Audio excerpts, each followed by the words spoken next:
আজি মোৱা মাছৰ ৰেচিপি বনাম। মোৱা মাছটো মই দুটা ৰেচিপি বনাম। অলপ বনাম মই মোৱা মাছৰ চৰচৰি, আকৌ আৰু অলপ মই বনাম মোৱা মাছৰ ভাপত দিয়া। কেনেকৈ বনাম আপোনালোকে চাওক। প্ৰথমতে মাছখিনি ধুই পখালি ধুনীয়াকৈ নিমখ হালধি সানি ল'লোঁ আৰু দুটা তিনিটা পিঁয়াজ কাটি ল'লোঁ আৰু 3টামান কেঁচা জলকীয়া কাটি লৈছোঁ। এতিয়া মই মাছখিনি আধা মাছ মই ফ্ৰাই কৰি ল'লোঁ।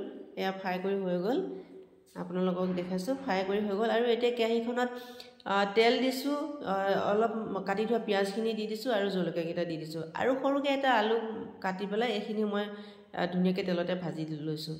সেইখিনি দেখাবলৈ নহ'লে আৰু ভিডিঅ'টো দীঘল হৈ যায়, সেইকাৰণে সেইকণটো সকলোৱে জানে আৰু অন্য মছলা দিয়া নাই, খালি জলকীয়া পাউডাৰ, হালধি, নিমখ আৰু পিঁয়াজ এইকেইটা দি পেলাই মই ধুনীয়াকৈ বনাইছোঁ। এইখিনি এতিয়া হৈ গৈছে। এতিয়া মই ইয়াতে অকণমান পানী দি দিম। এয়া মই জোখ অনুসাৰে অকণমান পানী দি দিলোঁ। আপোনালোকে যিমানখিনি পাৰে দিব পাৰে, বেছিকৈ দিলে খাই ভাল নালাগে, মানে সেয়ে কমকৈ পানী দিব লাগে, তেতিয়া খাবলৈ বেছি বা টেষ্টি হয়। আৰু এতিয়া ভাজি থোৱা মোৱা মাছখিনি মই ধুনীয়াকৈ গ্ৰেভিখিনিত মই দি দিছোঁ আৰু এতিয়া খুব সুন্দৰকৈ লৰাই দিম। দি পেলাই অকণমান সময় সিজিবলৈ দি দিম। আৰু দেখিছে কালাৰটো কিমান সুন্দৰ হৈছে। আৰু আলুখিনি আৰু মাছখিনি অকণমান সিজিবলৈ এনেকৈ লৰাই থাকিম। এনেকৈ কোনে কোনে বনাই খাই জনাবচোন। আৰু মোৰ ষ্টাইলত মই বনাইছোঁ, সেয়ে মই আপোনালোককো দেখালোঁ। আৰু এতিয়া এই ৰেচিপিটো হৈ গ'ল, মোৱা মাছৰ চৰচৰি হৈ গ'ল, এয়া ৰেডি। এতিয়া এইখিনি মই নমাই থৈ দিলোঁ আৰু এতিয়া মই বনাম মোৱা মাছ ভাপত দিয়া। আধা মাছ থৈ দিছিলোঁ, সেয়ে আধা মাছখিনি এতিয়া মই ইয়াতে খুব সুন্দৰকৈ কি মিলাওঁ তাকে চাই থাকক আপোনালোকে। এতিয়া মই দিছোঁ অকণমান কেঁচা মিঠাতেল দিছোঁ আৰু অকণমান হালধি পাউডাৰ দি দিছোঁ আৰু অকণমান জলকীয়া পাউডাৰ দি দিছোঁ আৰু লগতে দিছোঁ অকণমান জিৰা পাউডাৰ অকণমান দি দিলোঁ আৰু পাৰিলে আপোনালোকে অন্য মছলাও দিব পাৰে। আৰু মই অকণমান নিমখ দিছোঁ আৰু লাষ্টত মই অকণমান দিছোঁ ধনিয়া পাউডাৰ দি পেলাই এনেকৈ গোটেইখিনি মিলাই লৈছোঁ। আৰু অকণমান পাৰিলে কেঁচা নহৰু বা কেঁচা আদাও এনেকৈ দিব পাৰে। মই পিচি থোৱা আছিলে, সেয়াও অকণমান দি দিলোঁ। সেইখিনি ভিডিঅ' কৰিবলৈ নহ'লে আৰু সেয়া অকণমান দি দিছোঁ, কাৰণ মাংসও বনাম, মাংসৰ কাৰণে মছলা মই পিচিয়ে থৈ দিছোঁ, সেইকাৰণে তাৰ পৰাই অকণমান দি দিলোঁ।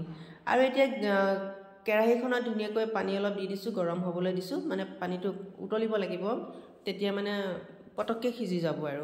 আৰু ইফালে 3-4টা কেঁচা জলকীয়া কাটি দিলোঁ, দি পেলাই খুব সুন্দৰকৈ মিলাই ল'লোঁ গোটেইখিনি। আৰু এটা টিফিন বাতি লৈছোঁ, টিফিন বাতিটোত মই এতিয়া অকণমান কেঁচা মিঠাতেল দি দিছোঁ, কাৰণ খানোতেওতো কেঁচা মিঠাতেল দিছিলোঁৱেই, তথাপিতো এতিয়া আকৌ অকণমান দি দিছোঁ, তেতিয়া বেছি ভাল লাগিব। আৰু যিহেতুকে এইটো এই তেলতে সিজিব লাগিব, সেয়ে ধুনীয়াকৈ মিলাই ল'লোঁ গোটেইখিনি। আৰু টিফিন বাতিটোত ঢাকি পেলাই টিফিন বাতিটোত ভৰাই মই ধুনীয়াকৈ ঢাকি দিলোঁ। আৰু এতিয়া মই কেৰাহীখনত উতলি থকা পানীখিনি দি দিছোঁ আৰু ঢাকনাখন বন্ধ কৰি দিছোঁ। এনেকৈ 15 মিনিটৰ পৰা 20 মিনিট আপোনালোকে এনেকৈ বইল কৰিব পাৰে।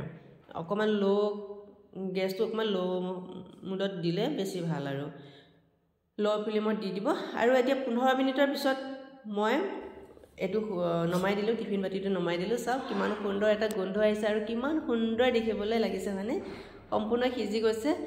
আৰু এতিয়া গৰম গৰম ভাতৰ লগত খোৱাহে কথা। আৰু এনেকৈ আপোনালোকে ৰেচিপিবোৰ বনাবচোন আৰু মোকো দিব আৰু কমেণ্ট কৰিব। মোৰ ৰেচিপিবোৰ আপোনালোকে চাই থাকে কেনেকুৱা হৈছে জনাব।